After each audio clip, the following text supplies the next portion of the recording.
Good evening, Avengers. I see you received my invitation. Marvel's Dracula is slowly sinking his teeth into the MCU as more supernatural shows and movies are being released. Top picks for the role so far are Tom Ellis from Lucifer and Keanu Reeves from John Wick, both of whom would be amazing choices. If Marvel takes some lessons from its previous projects, it's definitely going to be a great addition to the MCU. Recently, the MCU took a bold step into horror with Werewolf by Night, directed by famed composer Michael Giacchino. The special paid homage to classic monster movies with their black and white cinematography, practical effects, and horror-driven tone. It was a huge success, opening up a new, darker side of the MCU that had only been hinted at before in films like Doctor Strange and shows like WandaVision. This new direction continued with Moon Knight and the recent hit show Agatha All Along, which introduced ghosts, witches, monsters, and even Lady Death. While it still has that signature Marvel vibe, this creative shift is a fresh and exciting path that the studio should definitely explore more. And I am not talking about the Agatha All Along here, I'm talking about Werewolf by Night. They should take this style and bring Marvel's Dracula to life, who was first introduced in the comic series The Tomb of Dracula, which ran from 1972 to 79, and it's widely regarded as one of Marvel's most iconic supernatural stories. The series, which spanned 70 issues, introduced readers to the legendary vampire Dracula and played a major role in the creation of Blade, the vampire hunter. Initially, the series was written by various comic legends like Gardner Fox, Gerry Conway, and Archie Goodwin, but it was Marv Wolfman who took over as the lead writer for the remainder of the run. The art was primarily done by Gene Colan, with Tom Palmer providing the inking. The comic was notable for its dark, horror-driven themes and established Dracula as a key figure in Marvel's supernatural universe. This classic horror story follows a group of vampire hunters battling the infamous Count Dracula, who becomes a major dark force in the Marvel universe. Marvel's version of Dracula has gone up against the X-Men and Avengers in the comics and appeared in shows like Avengers Assemble, Ultimate Spider-Man, and Hulk and the Agents of S.M.A.S.H.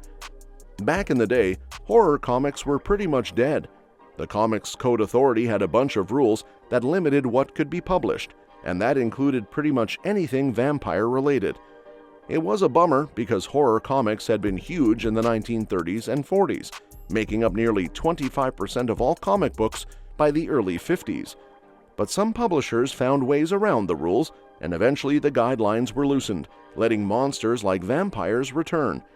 With the coast clear, Marvel launched The Tomb of Dracula, which quickly became one of the most popular and respected horror comics around. Besides being Marvel's biggest horror comic, an adaptation of The Tomb of Dracula would likely be a massive hit for the company. It would give Marvel the chance to dive deeper into the world introduced in Werewolf by Night, offering plenty of room for character crossovers like in the comics. Plus, it could draw in both traditional monster movie fans and casual horror watchers to the Marvel Universe. Fans of Dracula stories would be all over this new take, especially since it's inspired by Jack Palance's portrayal of the character in the TV movie The Strange Case of Dr. Jekyll and Mr. Hyde. Ironically, Palance would later play Count Dracula himself in the 1974 TV film Bram Stoker's Dracula, which is a different version than the one with Gary Oldman from the 1990s. The Tomb of Dracula took some inspiration from classic Universal monster movies, like the iconic Bela Lugosi Dracula, as well as Hammer's films with Christopher Lee, but it still brought something fresh to the table. The series elevated the legendary vampire with a strong, diverse cast and an engaging plot full of thrills and scares. The cast included characters like Quincy Harker, the son of Jonathan and Mina Harker, and Rachel Van Helsing, the determined great-granddaughter of vampire hunter Dr. Abraham Van Helsing. Both Quincy and Rachel are fierce enemies of Dracula, leading a group of vampire hunters and allies. This group also includes Frank Drake, Dracula's last living human descendant, Taj Natal, a mute Muslim vampire hunter with super strength, Hannibal King, a vampire PI who doesn't want to be one, and Marvel's well-known vampire slayer, Blade. With the Blade reboot in the works, it's the perfect time for Marvel Studios to explore The Tomb of Dracula. This could be a great way to introduce Dracula's crew and ease the MCU into the supernatural vampire world before Blade hits theaters.